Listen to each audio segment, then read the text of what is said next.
Hey, yo, Foxboro. Thanks for joining me for another episode to recap a Patriots game for the 2022 season. This week, we are talking about the Patriots Steelers game. Finally, the first win of the season. It was only week 2, but when you go stretches of time without a win, it feels a lot longer than when you lose. So, hi, you're my very first comment. So I'm just gonna say, hey, Chris, hi. So today I have a lot to talk about. I feel like I say this every single week, but I still have a lot to talk about, and I want to just get straight into it so I don't have you guys here for like 3 hours because I can talk and I can talk a lot. But I first want to talk about the fact that it was Mr. Kraft's 500th game yesterday as an owner. I feel like it sounds crazy, and then when you actually think about it, it sounds crazier. That 500 games is absolute insanity. And the crazier part about it is when you think it was the 342nd win that he has seen as owner as well, which, like, 68% winning percentage as an owner in 28 years, absolute insanity. So kudos to Mr. Kraft for being a part of the reason that the Patriots are the Patriots today. It was also Belichick. Oh, Belichick awarded him the game ball. Of course, I'm sure a lot of you saw the post game video from the locker room. And I always love those videos. I love seeing the end, no matter who gets a game ball or whatever. But I just love that Mr. Kraft has such a cool relationship with like the entire team. You don't really see that a lot with owners that are super involved with the team and travel with them. And, Jerry Jones doesn't appear to be like a favorite guy amongst the Cowboys, but when you see these videos of Mr. Kraft in the locker room, he's always hugging guys, he's kissing them, giving them just like, so much love. And I just think that's so cool. So this was another one of those, and Damian Harris especially was very excited for him. He said, I don't know if this was on Instagram, I don't know, but he said, shout out to Mr. Kraft for his 500th game as the owner of the New England Patriots. This is a big day for our entire organization and the entire franchise. So it was great that we got a win on such a special day. And when I saw that he said that, I immediately said, we need to resign this man. He is playing on the last year of his contract. He will be a free agent in 2023. And I know that running backs, they say are a dime a dozen. Like, it's just a rotating door of a position. And so it's not really one that generally people will re-sign that, whoever they have at that time, because it's like, well, we already have another guy waiting in the wings, and you can find pretty good running backs in the draft every single year. But I just like Damian Harris, and he seems to really like his time on the Patriots, and it would just be really nice if they could keep him. I like him and Stevenson as a 1-2 punch. They have Pierre Strong and Kevin Harris, but we still haven't seen much from them. So before I get into a long, unrelated tangent on Damian Harris, I wanted to say too that it was Belichick 322nd win as a head coach, and he is now only 2 games behind George Halas for second most wins by a head coach of all time in NFL history. So shout out to Bill Belichick. You are on your way. I think most people think that he was going to play until he became the winningest coach of all time. I'm not sure how far behind he is now, but he's about to take over second, hopefully, with 2 more wins. So we shall see. So I don't recall anyone commenting and letting me know if you like the way that I broke down the game last week, just talking about the best and the worst situations of the day. Oh, you can see my cat in the background. Shout out to Remy. I'm just going to move her a little bit. And compared to how I used to do them, if you watch some of the stuff that I did last season, I would go over it drive by drive. So if you guys could let me know if you prefer this way or the other way, that would be awesome. This is a really easy way for me to break it down. So I'm going to continue that this week. So let's jump right into the best of the Patriots on Sunday in week 2. And we got to talk about Nelson Agholor. He got his first 100-yard game in New England. I've been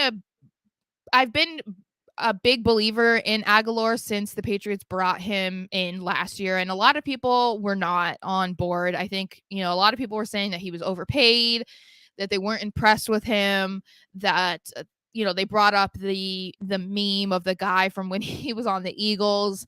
And so a lot of that has just been kind of played out, in my opinion. So I was just looking forward to it because he had a really good year in the one season he was with the Raiders.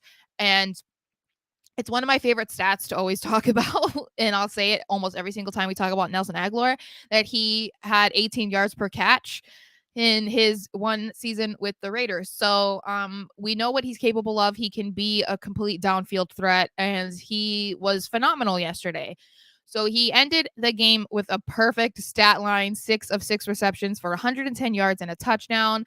He mossed Akella Witherspoon for a 44-yard touchdown right before halftime, just setting the tone early. Thank goodness it helped put the Patriots up before they went to halftime. And we finally just got to see the reason why Belichick signed him and paid him last year. So I'm kind of hoping that since we are not seeing a lot of good and chemistry between Mac Jones and Devonte Parker, still wondering what's going on with Kendrick Bourne.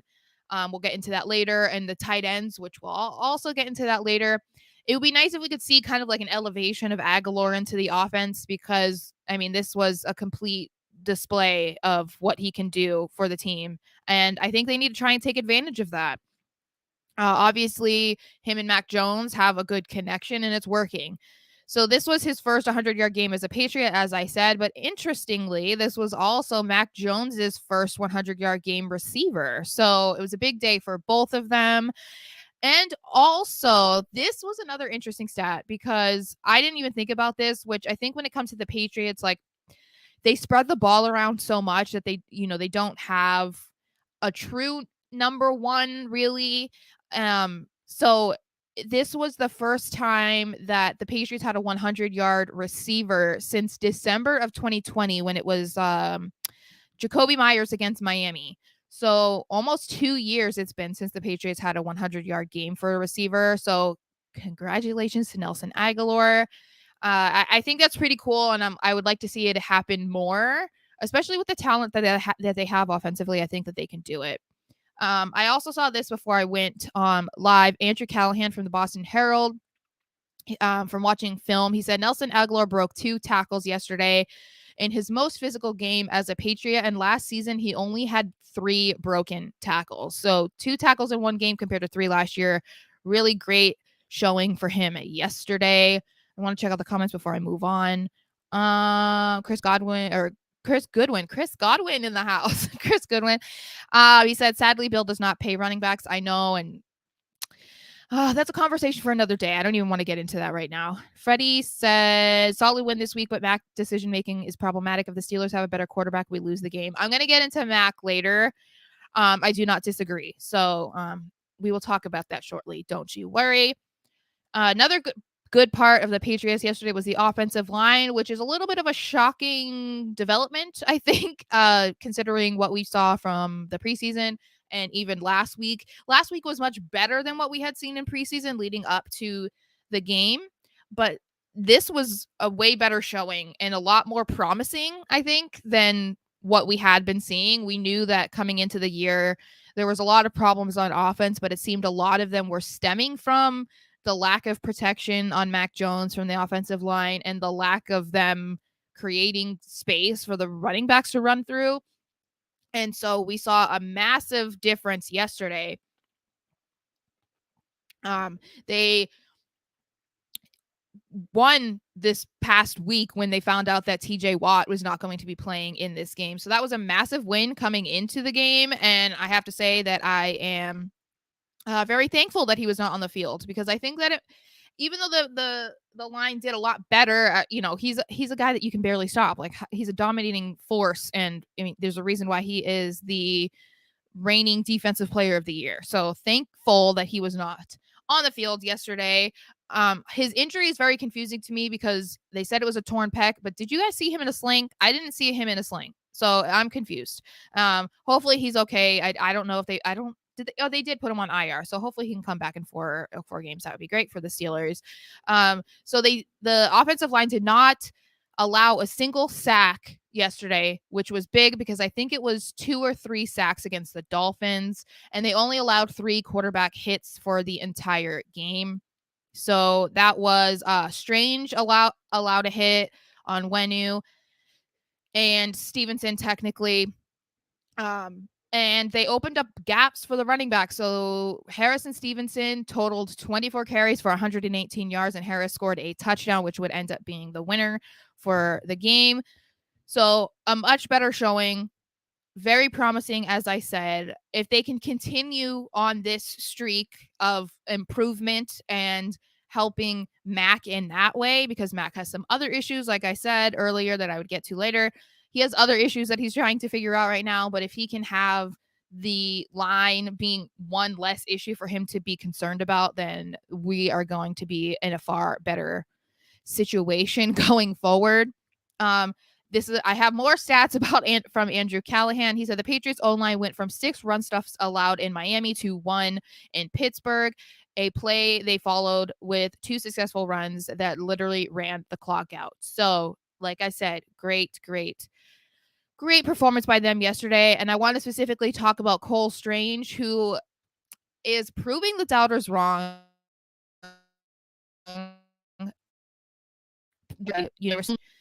Discussion surrounding his draft selection, coming in the first round. And he has, other than what we saw in preseason, of course, he looked like a day one starter. He's dominated on the line. So he's shown exactly why he deserves to be and why he's earned to be a day one starter. He had held his own yesterday throughout the game, a lot of which came against Cam Hayward. He was just very impressive. Field Yates even sent out a tweet about it this morning saying that Strange showed some real power, grit, and awareness, and that he deserved a game ball for contributing to the success of the O-line yesterday. So the fact that other people around the league are noticing it is pretty cool, because they were coming for Belichick's neck for drafting him in the first round. So pretty cool to see that. Joe, let me see. What did you say? Will Myers be here next season? I'll get to your question in a little bit. Well, I'll just talk about it now. Okay. Will Myers be here next season? And has Bill really needed to pay the running backs? Based off of what we're seeing with Jakobi Meyers, I don't see any reason why they would just let him walk, if I'm being honest. He's the clear wide receiver 1 at this point, especially with Bourne just chilling on the bench for whatever reason, which is very confusing. I would assume that he's not going to require wide receiver 1 type of money. So I can't imagine that Belichick wouldn't pay him. I would assume that he could probably bring him back for pretty cheap. And has Bill really needed to pay running backs? Not necessarily. I know that I just have soft spots for guys that are on our team that I like, and I would just hate to see Damian Harris go.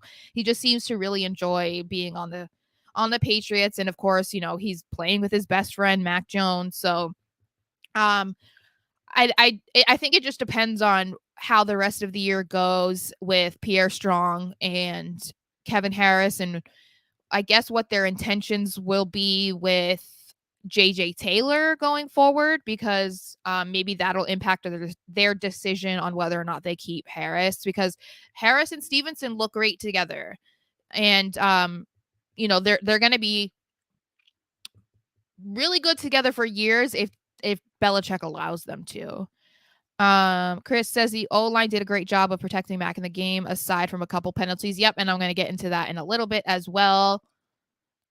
And he says, can we go live to Sean McVay for his reaction now on Strange? Right? Yeah, they're just all going to be jealous. You know who should be jealous is the Bengals, because they were allowing Joe Burrow to get completely obliterated last season, spent money on offensive linemen that claimed to be Burrow's personal bodyguards this year. And I don't know the total number of how many times he's been sacked in 2 weeks, but I did see that he's on pace to be sacked 110 times this year.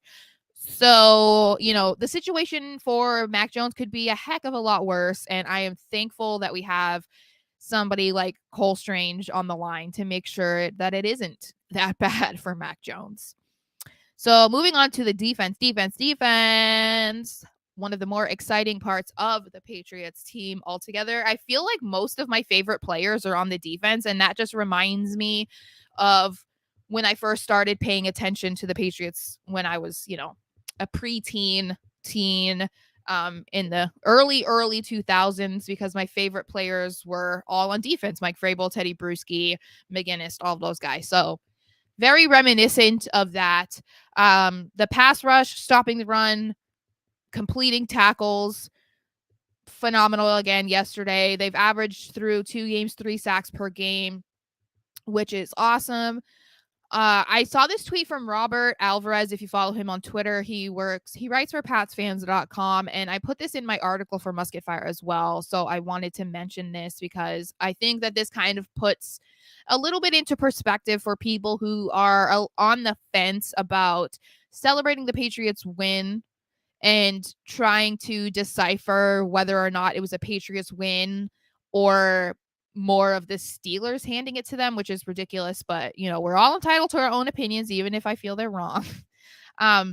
So he said, well, I don't have his direct tweet, but he talked about how the Patriots defense was able to keep the Dolphins to only 13 offensive points in their game last week.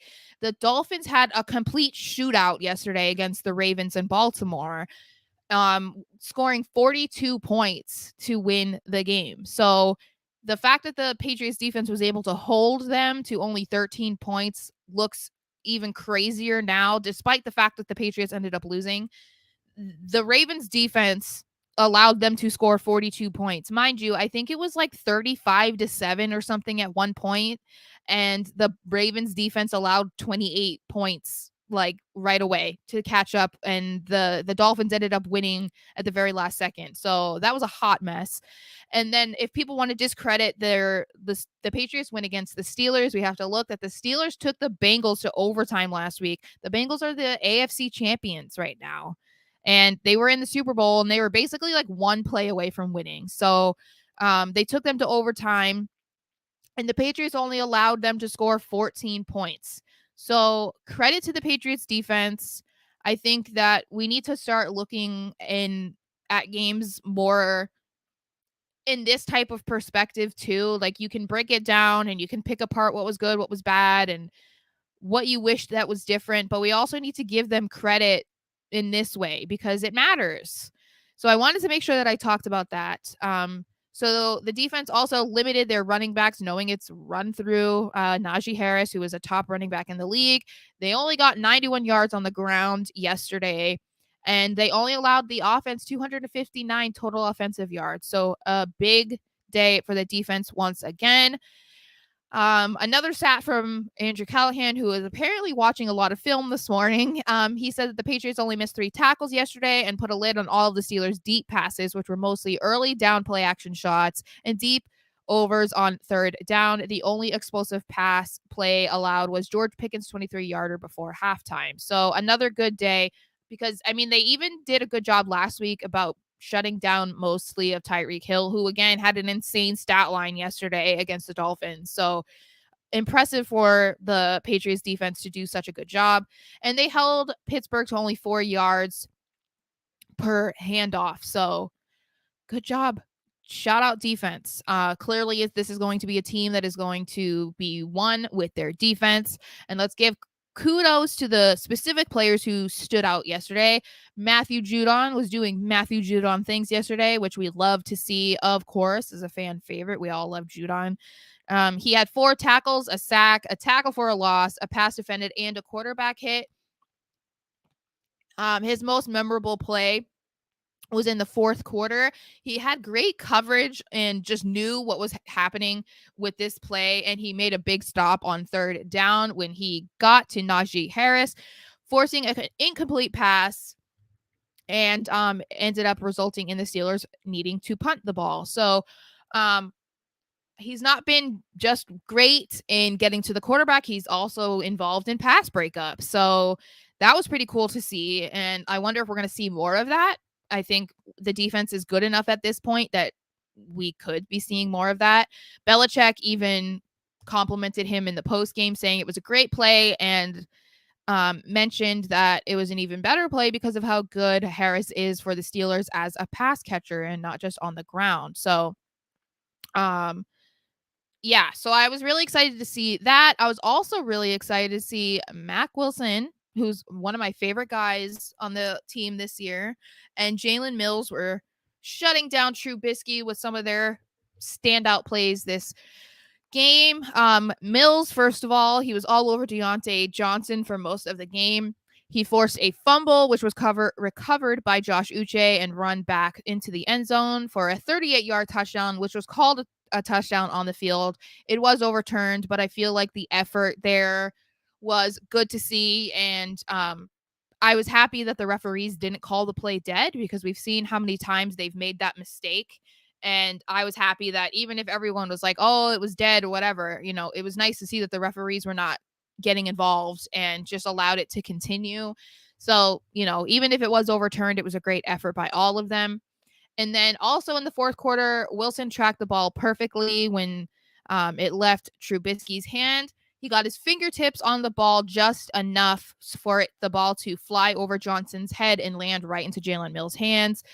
Grabbing the interception, he returned it for 13 yards, and Mack Wilson was right behind him the whole way and actually tackled the guy as they were running out of bounds. So that was great too. They were great follow through on that play.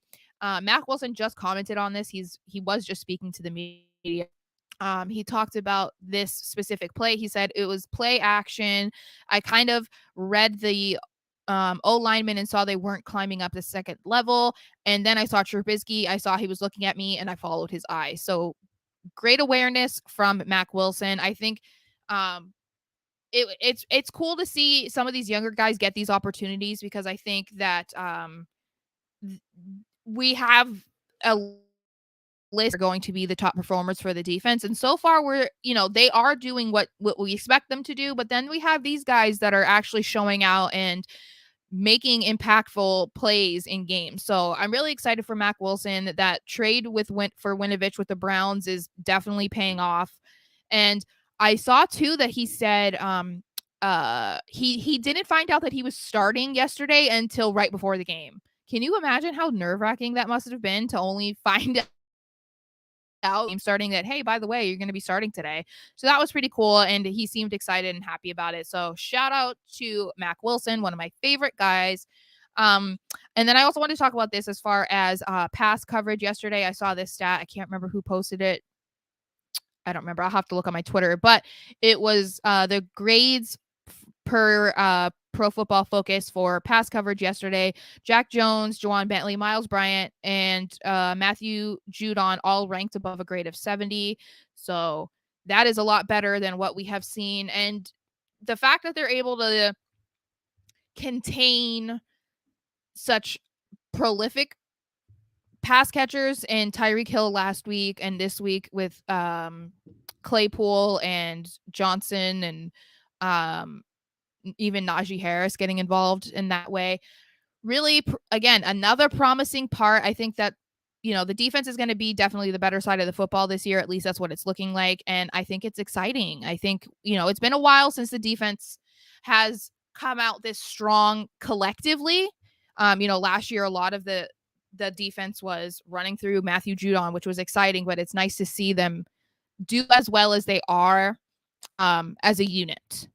So I want to see what did I miss? We're back here. If they don't protect Joe, he's going to end up like Andrew Luck. No, it is a huge problem. And I think that you would think that they would consider how important it is, like when they were just in the Super Bowl. Like, you need to make sure that you're keeping your quarterback upright.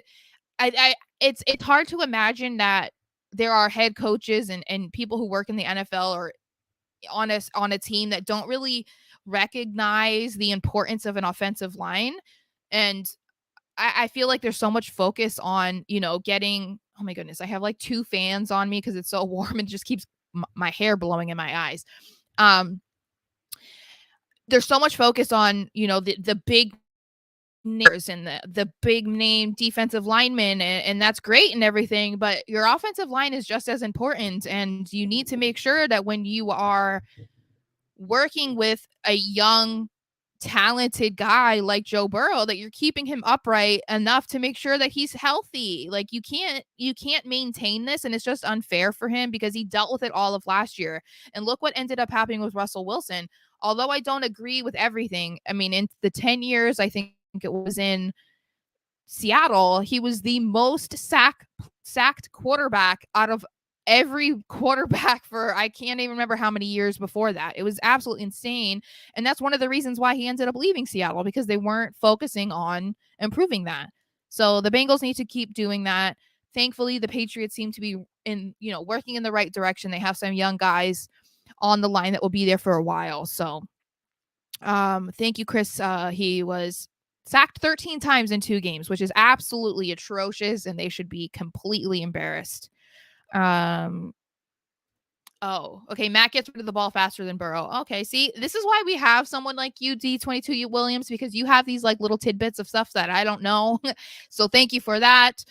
Chris says, beware of red sleeves. He is gonna get ya. Yeah, no, I am excited about him. Pat's offense dominated time of possession helps a D a lot. Yeah, I saw it was about almost 7 minutes. It was about 6 to 7 minutes. So yeah, that was definitely a key spot. I think I don't know if I wrote about that in my article. Maybe I didn't. I don't know. Anyway, okay, moving on. I want to talk about Brendan Schooler. I thought this was kind of funny. I came up with this. Brendan Schooler schools Gunnar Olszewski. I'm so quirky. So yeah, I loved this yesterday. I don't know if you guys follow me on Twitter, you know that I enjoyed this immensely when it happened. There was a lot of question marks when Schooler was kept over Justin Bethel, because Bethel has been such a prominent piece of the Patriots special teams over the last few years. And before that, I believe he was on the Ravens. So, I mean, he's still a huge part of any special teams that he's on. And now he's on the Dolphins, unfortunately. But Schooler definitely proved to why he earned his spot. I mean, other than the fact that he impressed throughout preseason, he had such a momentum changing play on Sunday when Olszewski was, talking crap all the way up to this game, which I found odd, and I'll get into it. So if you missed it, he was talking about how playing the Patriots this week was kind of like seeing an X, and that he wanted to play really well to show the Patriots like basically what they were missing, because they, quote, didn't want him. And that was just very confusing to me, because Gunnar went undrafted and the Patriots brought him in and he played with them for 3 years. He became like an all-pro returner. So I thought that was just a very confusing comment by him. I don't know. I mean, all power to him. He's on the Steelers now, like good for him. But this moment just made that a little bit more sweet to see that Gunnar muffed the punt and Schooler was right there to jump on the ball immediately and brought it to the Steelers 20-yard line. So setting the Patriots up for, one of the best positions on the field possible. The Steelers would then be charged with an unnecessary roughness penalty, which then moved the ball to the 10-yard line, which then led to the game-clinching touchdown by Damian Harris. So really cool to see Brendan Schooler. I know that it was a big deal for him, especially that he made the team. And the fact that he was literally right there. I don't know if you guys have rewatched the clip, but it's insane how quick he got on that football. And you could tell that Gunnar was just defeated. And the Steelers on their next offensive drive then was giving him the ball to kind of try and make up for it, I guess. But yeah, so that was really sweet. I really very much enjoyed that. So I'm hoping that we can see more of this from Schooler, because the special teams has been a little bit more of a shaky part of the team the last like 2-3 seasons, which is super unheard of under Belichick. And with keeping an undrafted guy over a seasoned veteran was a huge move. And I would like to be able to see more of why Belichick made that move. So hopefully we do, but this was a good start for Schooler. Chris said, I did not know about the Gunnar comments. Dude, you deserved that moth in that case. Exactly. That's what I'm saying. Like, it's hard when you're just reading comments, like reading a story, you don't know the tone in which they used, or how they looked while they were saying it. But the comments, even just reading them as in a neutral way, just seemed kind of silly to me, because the Steelers probably wouldn't have wanted to sign Gunner if he hadn't been so successful with the Patriots. So yeah, just kind of a silly moment there. I wanted to go move on to, let's see, Jabril Pepper. So he was really aggressive yesterday. He was on the field for actually 29% of defensive snaps after Kyle Duggar went out with a knee injury. So that gave him a lot more time on the field. He is such a great hybrid player, and I was really excited about him when he first got to the Patriots as well. Another guy that like no one really cared about. I feel like those are the ones that I always get excited about, apparently. But yeah, so I was really excited to see him on the field, and the fact that he then had 2 outstanding plays. He had back-to-back open field tackles. One was stopping Deontay Johnson for only a 2-yard gain, and then he followed that up with stopping Jalen Warren from getting any positive yardage. So that then resulted in the Steelers getting a 4th down and 8, setting them up for a 52-yard field goal. I'm very interested to see how much they end up using Peppers going forward, because he was really only put in because Duggar went down with injury.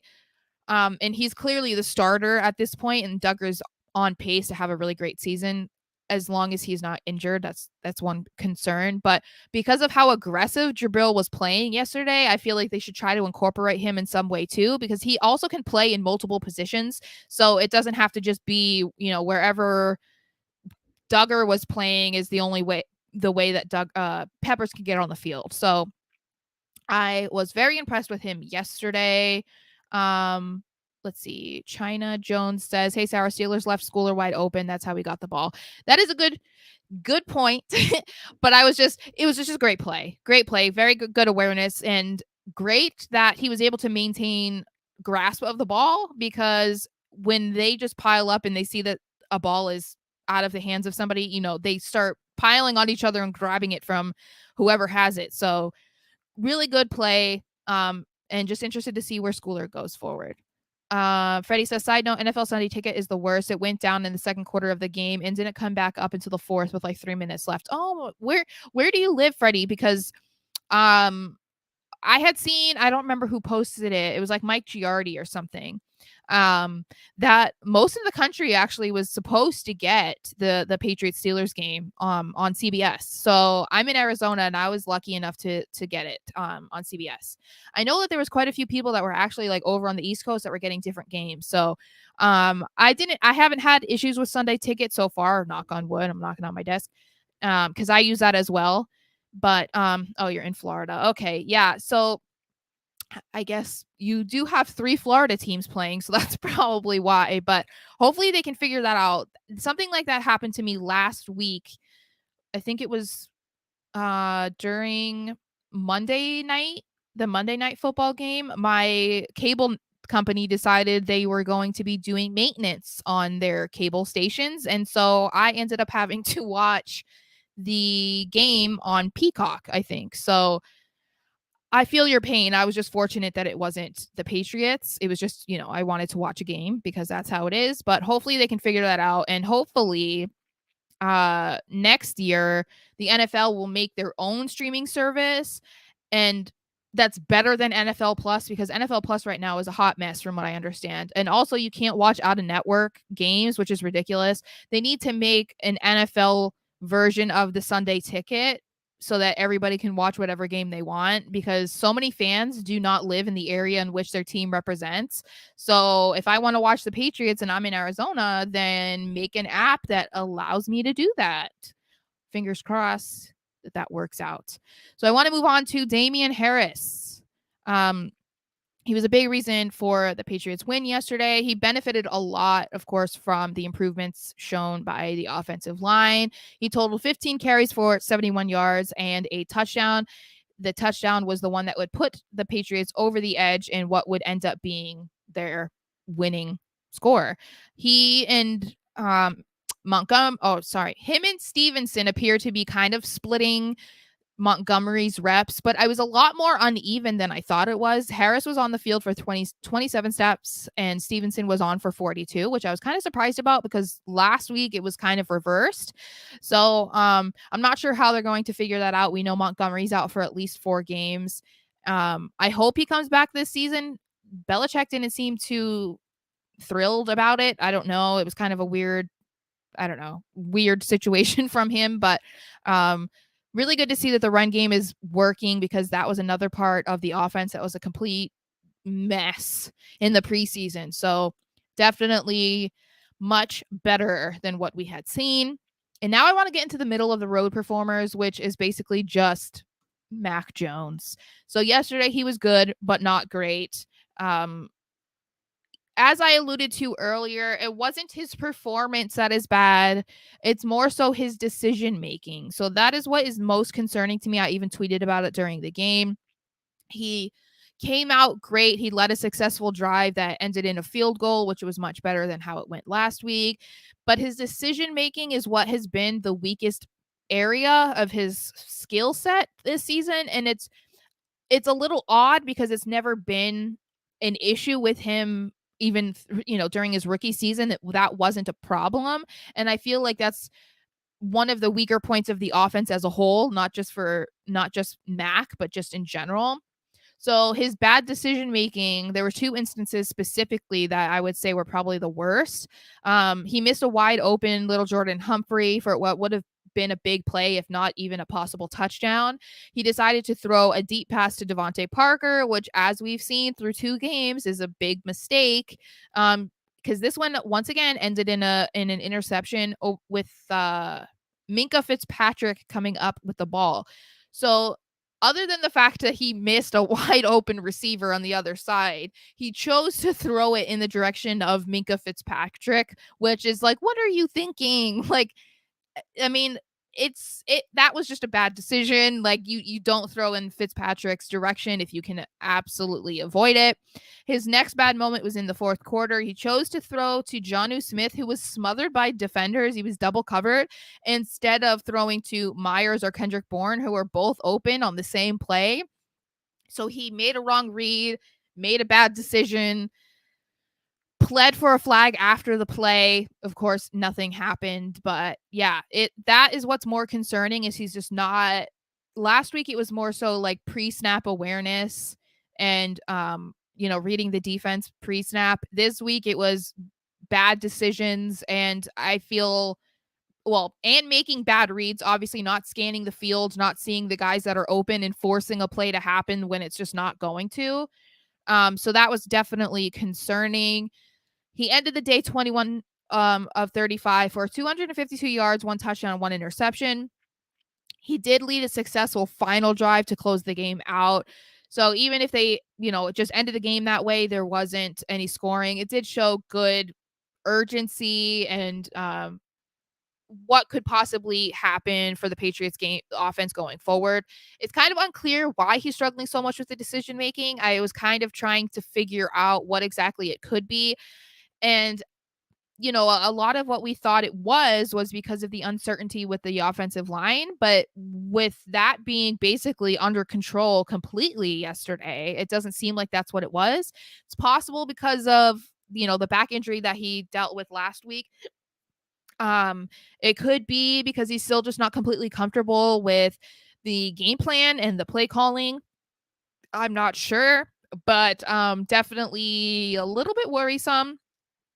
And you guys were saying, yeah, D22 Williams says a back injury affects certain decisions. Availability is the best ability. Yeah, and I it's possible he's dealing with more pain than he's leading on to. Freddie says he also missed the back shoulder throw to Henry.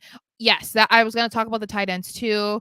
But yeah, it's just the decision making and that's something that can be fixed. It's just more so trying to figure out what exactly the root of the issue is. If it is just that, he's dealing with pain in his back, that's one thing.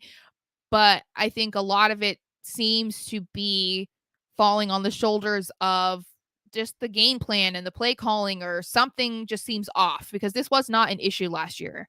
that I can recall, at least impacting games this much. So let's move on to the worst of the day, which seems to be the favorite thing for every Patriots fan to talk about because people don't want to talk about the good stuff, but we're going to have to talk about the bad stuff. So for me, I am looking for where are the tight ends because yesterday they were non-existent once again. Um, oops. Did my mouse just die? Oh goodness. Okay. That's great. Um so Henry has made only one catch for 20 yards this season, and Smith has 3 for 33 yards, both of which came last game against the Dolphins. This week they were 0 for 1 for Henry, I believe, and 0 for 3 for Smith. Not all is on their fault because some of it was just like bad decision making or Mac didn't see them or whatever. It was just not a good day. But at this point last season, both were already making a really good mark on the Patriots, and they looked great with Mac, and that connection was clear with both of them. So that's another part that I feel like is a little bit unsteady and kind of trying to figure out what exactly is going on because Henry became, I mean, a security blanket for Jones last year, and this year it's like there's nothing there. So um they need to figure that out, especially with how much money they are paying both of them. You know, they were brought in to be significant parts of the offense, and hopefully they can figure that out because I was expecting Johnny to have a big second year jump with the Patriots, and it's starting off pretty bad. And to think that Henry had such a great first year to launch off of, it's just starting very disappointingly, and that was um a little sad to see. Chris said missing New England Patriots tight ends if found, please contact Matt Patricia and share. There is a 1 million, is it euro reward? Yes, I'm hoping that we'll see more of it. I was looking forward to double tight end stuff again this year, especially since apparently Josh McDaniels didn't care to involve them that much last year. But what I did like is Evan Lazar pointed out that little Jordan Humphrey was coming in and basically playing like a third tight end. He tweeted the Patriots adjustment to 11 personnel with Little Jordan Humphrey was taking on a point of attack blocks like a flex tight end, which was great. Gives him a little more speed on the field than Henry and Jonnu. And Humphrey finished the game with an 88 run blocking grade on 21 blocking snaps via PFF. So that's exactly what we thought was going to happen if Humphrey was brought to the main roster, which he was when Montgomery went down with injury. So I'm all for that. And I think he ended with one. Let me see. I think he had one reception yesterday. Yes, he was 1 of 2 for 11 yards. So I mean, he was making an impact on the field in a different way, obviously for blocking. So shout out to little Jordan Humphrey, another one that I was really excited about for this year. Um, so let's see. What did you guys say? What am I missing? D22 Williams says Little Jordan is more effective than both overpaid tight ends. He has been, yes. And that's it's kind of saying a lot about where the tight ends are at this moment. So I'm trying to remain optimistic as I always do that the two of them are going to figure their thing out and we're going to see better performances from the two of them. I think that it's just I don't know. There's a lot of questions surrounding the Patriots offense and the players involved and the players that aren't involved. So it's a kind of confusing time right now. And speaking of confusing, is Kendrick Bourne. So Kendrick Bourne was MIA once again. There was a lot of stuff this week around his lack of involvement in week 1. I mean, they said even Mr. Kraft had expressed his disappointment in the fact that he was only in for 2 snaps and had 1 reception last week. So I was expecting to see a lot more of him. And it did end up being that he was on the field for a lot more snaps. I think it was hold on. there's a video playing because nothing, it's just making my life difficult. Okay. He was on the field for 24 snaps yesterday, but he only had 2 receptions for 16 yards. So that's a huge jump from where he was last week as far as being on the field and being present. But he only saw 2 snaps, or I'm sorry, 2 receptions his way. So disappointing, and it's just very confusing still. And yes, Freddie, main roster. I know. It's just it's just what it's a problem. I noticed that. I can't break out of my wrestling mind. Um they were, and even when they spoke to Bourne this week, the media did, it seemed like he was expecting to be more involved. And so it was a little disappointing to see that. I don't know what's going on with him. If there still is that internal beef with him and Matt Patricia, although I can't remember who said it. But one reporter said that at the end of the game, when they were all like leaving the field and whatever and celebrating together, that Bourne and Patricia did have like their own little moment where they hugged and talked. So hopefully they figured that out. And if that's really the case, that it was just, oh, Kendrick Bourne was in the doghouse because of Matt Patricia, then maybe we'll see the end of that. I find it very hard to believe that this whole idea that Kendrick Bourne was wide receiver 4 or 5 in camp.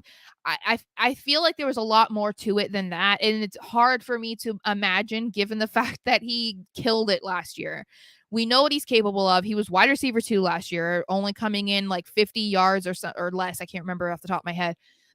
Shorter than Jacoby Myers. So they need to implement him more. They need to figure that out. Put your egos aside. Throw the ball his way.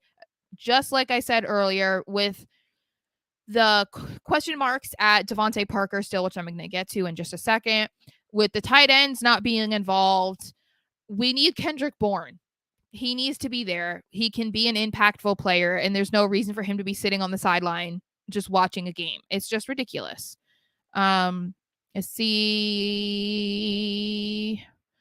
Chris says, "Where art thou, Kendrick Bourne? Get this man on the field and spread the offense." Exactly. And I think he's more of a threat. Like, if they can get stuff figured out with Devonte Parker, Kendrick Bourne, and the tight ends, imagine how good this offense could be. Like, just imagine how good it could be. It doesn't have to be that they have, Tyreek Hill or Cooper Kupp, which, Cooper Kupp would be amazing. But you know what I'm saying? Like, they don't have these big name guys, but there's a reason why they do so well with the Patriots. And so I'm like, just imagine how good this offense could be if they just straightened their stuff out and just, I don't know. They have to figure it out. And it's just frustrating as a fan and someone who just tries to, talk about the game and give good perspective and spread the optimism. It's very frustrating when there's something like this happening and there's no explanation for it, and there's just seeming to not go there seems like there's not going to be any clarification on it. D22 Williams said, in combined stat of catch rate and yards per target, Bourne led the entire NFL in 2021. Cooper Kupp was second. See, this is what I need. This is what I need you for, D22 Williams. Can you please, what is your handle on Twitter if you follow me on Twitter? Because I would retweet the crap out of this kind of stuff. I am on board with Kendrick Bourne 100%. And Chris says this offense could be so good. It really could. It's very underrated. So hopefully they'll figure that out.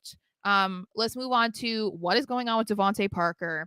I think that the Patriots bringing him in was a good idea. I liked the trade. I was hopeful for it. I think that they were looking to replace N'Keal Harry and what they thought they were going to get from Harry in Devonte Parker. And he had a really good preseason in practice and in games, but it's just not translating well into actual game time. He's gone 0 for 4 in 2 weeks, and he's been on the field for 109 snaps. 2 of those throws to him have ended in interceptions. Granted, the first one should have been a DPI, but it is what it is. The referees did not change it. So he's not all to blame for what's going on with him, obviously. But he is known for winning those 50-50 balls. I mean, he's led the league in contested catches, and we're just not seeing that. But this is another situation where I don't know what's going on, if it's just a lack of chemistry between him and Jones. I don't know, because Parker can be good. People thought he was going to be wide receiver 1, that he was going to take that away from Jakobi Meyers, and we're just not seeing that. So another aspect of the offense that they got to figure out, add Parker in there, like I said, with Bourne and Henry and Smith, and this could be a really good offense. They just have to figure it out and get it together. You know what I'm saying, guys? It would just be very exciting. And yes, DD22 Williams, you should get Twitter. At least, I mean, just to tweet me. Just tweet like Patriot stuff. That's all I do. That's why I created this Twitter. So that's why I use it. Chris says if Mac throws the ball to others, that will eventually open the door from some Parker plays. Exactly. So, I mean, Jakobi Meyers is the clear front runner as for the wide receiver 1. So eventually he's going to get doubled. And it's the same thing that happened with like Hunter Henry and stuff. But I'm hoping that that's what's going to happen. Like, obviously I don't want Myers to be shut down, but they need to figure something out to incorporate these other guys because you're paying them and they're talented enough to be incorporated. So, you know, is it Bader? It's Cole Strange appreciation tweet. That's right. That's what we're here for. Got to give him love. Non-Patriots. Yeah, we can talk about Jimmy G in a second. We can talk about the Italian Stallion. Don't you worry. I have plenty of things to say about him all the time.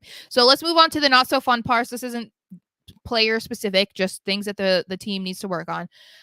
So there were some strange calls by the referees in this game. The 2-point conversion was clearly out of bounds. I don't know how much clearer it could have been. We saw how many different angles of the replay. His elbow came down out of bounds before his knee hit. So I'm not sure what was going on there.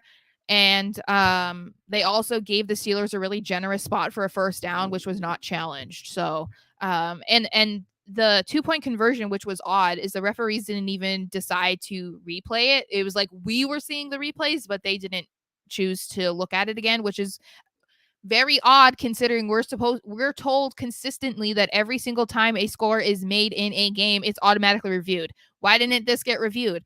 And you know that it's bad, right? Like there's a lot of Patriots fans that were reacting and even some Patriots supporters, which to a certain extent you can give them leverage for being biased because we all can be biased towards our teams that we cover or that we're fans of.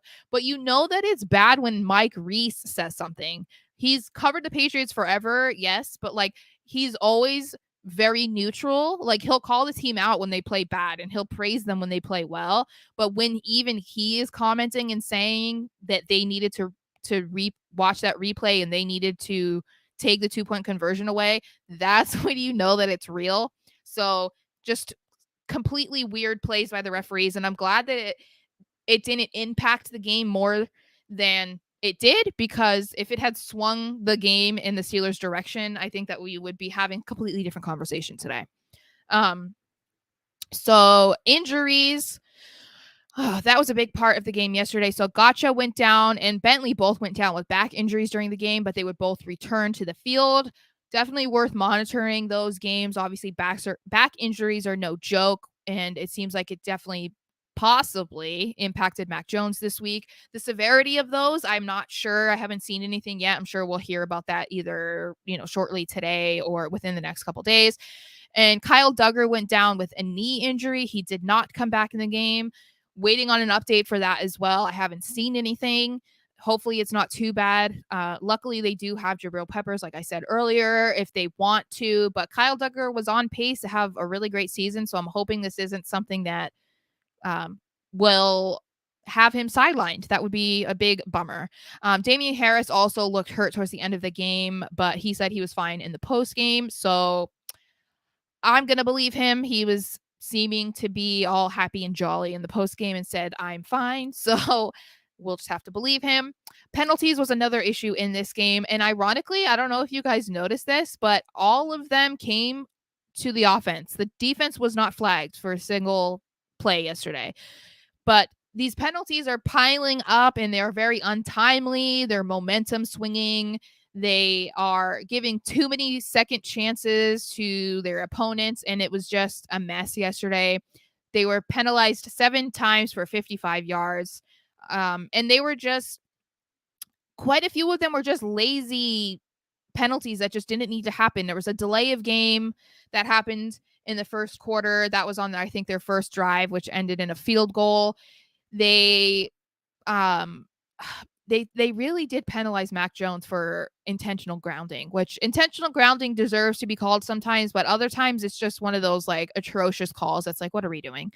Then there was a few holding that called back some big plays, both on Wynn and I think who was it? Andrews. Um, Another guy that doesn't get called for penalties a lot. Oh, and Myers. So there's 3 holding calls, but that was at the end of the game, so whatever. False start on Onwenu and a false start on Wynn. So Isaiah Wynn racking up those penalties again. That was a thing that was a problem for him last year. So hopefully they figure that out, because the more that they're penalized, the more difficult it will be for them to win. And, it's great that the defense wasn't flagged, but because the offense is the more problematic side of the football at this point, getting all the flags on their side is not going to benefit them at all. So hopefully they can figure that out. We know how much Belichick hates being flagged. So, D22 Williams, you prefer this format. Okay, thank you. I appreciate your feedback. I think I'm going to go with this. It's a lot more helpful for me because I put out a weekly best and worst article. And so it's just so much easier for me to it's all fresh in my brain. So it's a lot easier for me to discuss it this way. So thank you. I appreciate that. And I respect your opinion a lot because you've been here with me on my streams for, I don't know, 2 years now. So thank you. I appreciate that.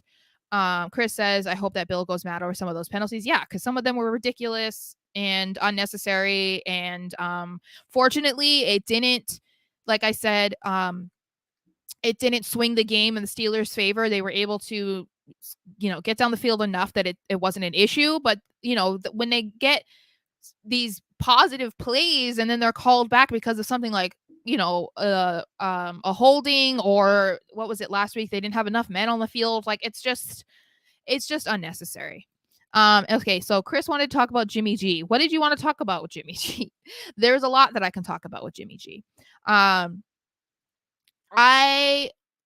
whole situation surrounding Jimmy G and the 49ers is so odd to me. But not in a bad way. It's just like, what are the chances of this happening? So I don't recall if he has a no trade clause. That was something that I was talking about with my sister earlier. I don't recall if he had that in his contract, but if he doesn't, I respected that the Niners didn't just ship him off for whatever they could get, to like the Browns or some other favorable place that Jimmy would probably not want to be. I respected that they did that and at least involved him in that conversation. But obviously, if it is a no trade clause, then it doesn't matter if they wouldn't be able to trade him without him saying so.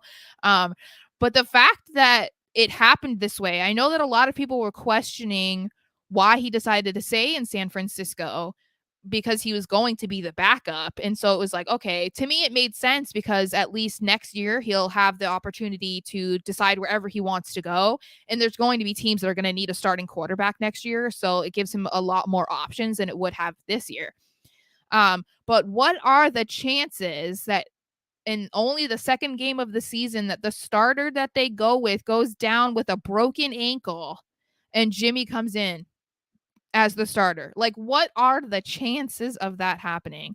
They are very lucky that they didn't trade him, or that, they didn't. I don't think that I don't remember if they could cut him or if it was going to be a huge loss. I can't remember, but yeah, no, they're very lucky. And the team rallied around him. I don't know if you saw a clip. I don't know if I retweeted it. I can't remember. I might have just liked it because I don't think anyone cares about Jimmy the way I care about Jimmy on Twitter, on my timeline anyway. But yeah, no, that you could tell that the team was very excited to have him back in the game and we're rallying around him. I mean, I think Jimmy G, he's underappreciated because he does have these massive blips in games where it's like, what did you just do? Like, you just lost the game. But I think that people forget that he was like just in the NFC Championship, and then the year before that they were the NFC champions in the Super Bowl. So it's I don't know. I mean, they're in good hands. They're in much better hands. I think someone said too that they heard the Rams, I think, talking in the locker room, and once they heard that he was back as their starter, that they said they were a lot better of a team. I don't know if that's a knock on Trey Lance or a hat tip to Jimmy, but yeah, I think that definitely makes the Niners a lot more competitive, I think, because we weren't sure what we were going to see from Trey Lance because he is only in his second year and didn't really play that much last year. So anyway, I'm excited for him, happy for him, interested to see where he goes. I'm a Jimmy G fan through and through. I was excited when he was on the Patriots and kind of wish the situation had been different, just because it would have been cool for him to be the guy to take over for Brady. But I mean, he was going to be sitting on the bench for quite a while before that happened. So, um, William says they would have saved his entire cap by signing or releasing him prior to the restructure. Oh, okay. Yeah, I wasn't sure how much of it was going to be dead money. So that's why I was like, I don't know. But yeah, I guess they ended up making a much better decision than everyone thought originally. So that concludes what I have to talk about today, guys. It was a big first win for the Patriots. Very exciting to start this week with a win. I think that technically the Patriots are fourth in the AFC East, but I don't anticipate that to stay much longer. I think the Dolphins play the Bills next week, which works in our favor. And the Patriots don't have to play the Bills until December. So that is very exciting. I should be back on Friday at 5 p.m. Eastern. We'll go over everything leading up to the Patriots Ravens game, the Patriots' very first home game of the season. Very exciting. So I hope to see you guys there. Thank you for your feedback. Thank you for all your interactions. Yes, Freddie, I will be watching Monday Night Raw. Unlikely that I'll be watching it live, because there's football on. So I'll watch it probably when it's on West Coast, which is at like 11 p.m. Florida time. But I will be talking about that. And I will hopefully see you guys on Friday. So happy week. Thanks for watching, and I will see you guys later.